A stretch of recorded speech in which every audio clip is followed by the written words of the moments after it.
Tim Brown's here, 9/11 firefighter who's been battling for the families that lost their lives and his brothers that lost their lives on 9/11. 343 on that day, Tim, but so many more since then. Could you talk about the amount of people who are breathing in toxins, working on the pile, and even trying to survive that day in that white hail, that white dust cloud, which ended up being toxic? Yeah, toxic soup.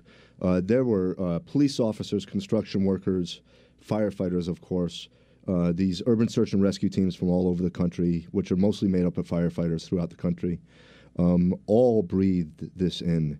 I mean, even if you did have a respirator, those were very emotional days, and you didn't wear it. Nobody wore them. I know. Cumbersome and difficult to breathe through them. So I believe the number is somewhere over 600 of these wonderful people have contracted cancer since September 11th, between September 11th, 2001 and June of 2010. You know, I just also know so many times I see soldiers come back with some firefighter, whether it's a shield, whether it's something that you guys wear, and they also come back. When they come back, you guys also give them things, and they give you things from over there, whether it's a flag that flew in Bagram or somewhere else. There's a synergy between the military and firefighters and the cops. Yeah, Brian, it reminds me of the pencil drawing, which people will remember, where the firefighter in the rubble is taking the American flag and handing it to the soldier to go finish the job. The Navy SEALs, the CIA yesterday, made good on that and made this country so proud to be an American. It makes me emotional just to talk about it. Right, and I've had a chance to know you over the last few years. I've never seen you as pumped up as you are today for a great reason. Representative Mike Pence is doing the hard work and the battle to get bin Laden, fighting the war on terror, let everyone know this still exists, and we're in a tough battle. And Congressman Mike Pence, you must be elated this morning. Brian, thanks for having me on. You know, I thought your last guest was very eloquent. For me, this is a very emotional day. Well, he's still here, Tim Brown. Yeah, I really want to commend Tim. I think he captured it so very well. This should be an emotional day for everyone who cherishes freedom. I think of the families who lost loved ones on September the 11th. As you know, I was on Capitol Hill on 9/11. I watched smoke rise from the Pentagon. I visited the site at the Pentagon on day one. I visited Ground Zero while it was still on fire on about day 10. I've been to either Afghanistan or Iraq every year since the initiation of hostilities, but this day, I think, will be remembered for generations as a day that the United States of America demonstrated that it may be justice delayed, but when it comes to defending freedom, it will always be justice served. Well, I mean, we're finding out more and more details about there was 40 SEALs in there. 24 actually hit the ground. We see this huge fortress built around bin Laden, and it really bothers me that, and I don't know about you, Tim, that he was living in luxury. I thought at least he was living a hard life in a cave somewhere, having to deal with all those harsh winters with nothing but robes, but he wasn't. No, he was being protected by a government. Is that your sense, Congressman Pence?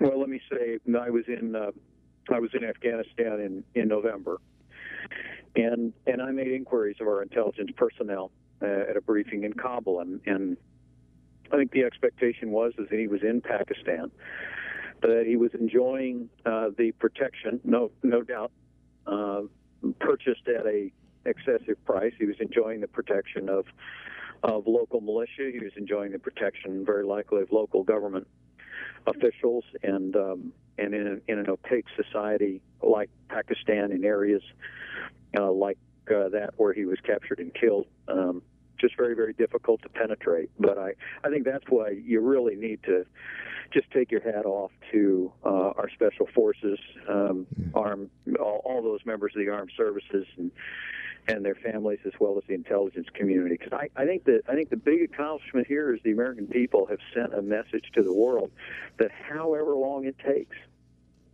if you strike the United States of America, we will find you and we will end you. And that is a message that will contribute to the peace and security of the American people and the free world, I believe, for generations to come. I want you to hear this. This is one of the portions of the president's speech I really liked, and he did do it came full circle with this.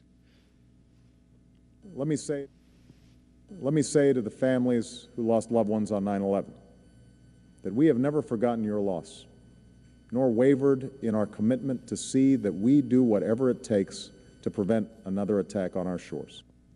That's something President Bush would say often, to the point where people thought, wow, you're using 9/11 too much. But the president seems to have gotten that message, Tim. Yeah, loud and clear. And I think he was right on with what he said last night. I think that, he signed off on this operation, and it went off flawlessly. So the information was gleaned under Bush. The information was further tracked down under Obama, and this country has reason to be very proud of what happened yesterday.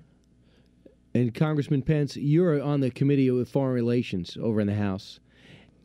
Is it safe to say that we have to have a brand new conversation with Pakistan? I know we can't just sit there and say, hey, we're breaking ties, we're behind India, look out, we're going to steamroll you. I know it's much more complicated than that. But is there something we can learn from this? The fact that he was about an hour and a half outside Islamabad and 100 yards from a military academy, and they never told us? Well, I think we're going to have to find out. Obviously, our relationship with Pakistan is a complicated one. Pakistan is a nuclear power. It's important to remember. In all of my travels into the region, I've been in Islamabad, I've been in Peshawar. That much is clear. But I do think this is going to be a time when the United States of America needs to demand the governing authorities within Pakistan that there is a thoroughgoing investigation, and that this is run to ground, and that those that may have been harboring him in terms of local and provincial government or higher are held to the strictest account, and that making it clear that will bear upon the vitality of our relationship and our willingness to provide resources to support the regime in Islamabad. But I don't want to jump to conclusions on that. I expect that we will have both open and closed hearings on that information going forward. And but this is a day that I have to say that I don't know. I have always been proud to be an American. I don't know that I've ever been prouder than today of our armed forces, their families. I'm proud of this president. I'm proud of his predecessor. This is what free people have to be willing to do to maintain their freedom. We have to be willing to confront those that would do violence to our liberties and go to whatever extent is necessary to defend them. No doubt about it. And that's Tim. That's the first word that came out of your mouth this morning when you did Fox and Friends. You're proud. I'm bursting with pride. I agree with Congressman that this is probably the most proud I've ever been of this country. And it's the Navy SEAL Team 6. It's the CIA people. It's the naval aviators that flew SEAL Team 6 in. I would love to be able to shake their hand or give them a hug one day. And Colonel Gunhouse, who works for General Petraeus, wrote me this morning, and he said this statement he wants me to have, and everybody to have. He says the headquarters stopped its normal routine this morning to watch President Obama's difference in time zone, President Obama's announcement, and then resumed its normal battle rhythm, including overseeing ongoing joint security operations with our Afghan partners. Keep in mind, the Taliban called a press conference to say they're starting their offensive. And essentially, without saying it, General Keane and General Petraeus are letting everybody know they're prepared to say, bring it on, although they're not going to use those words. Congressman Pence, I asked Senator Lindsey Graham this directly.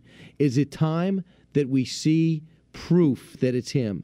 I think the American people, fire people like Tim Brown, need to see it. Are you calling for President Obama to release the pictures? Is it going to happen? To be honest with you, I don't feel we need to call on the president or our security forces to do what I'm sure they will do. These are highly trained professionals. I'm sure that they obtain the appropriate photographic and forensic evidence that will answer. Right. Congressman Mike Pence, we loved having you on. Tim Brown, always great. Thanks so much. Thanks, Brian. Kilmeade and Friends. You're in the Fox Light. Breaking ground yet again, Alice Cooper and his band will play a concert in England without ever leaving America. Performing a holographic 4D concert this May, the rocker says it will be the ultimate cutting-edge experience and will include all of his old-school hits. Nice gift if you can give it, and Taylor Swift has a few extra millions to spare for her parents. The country superstar bought her mom and dad a $1.4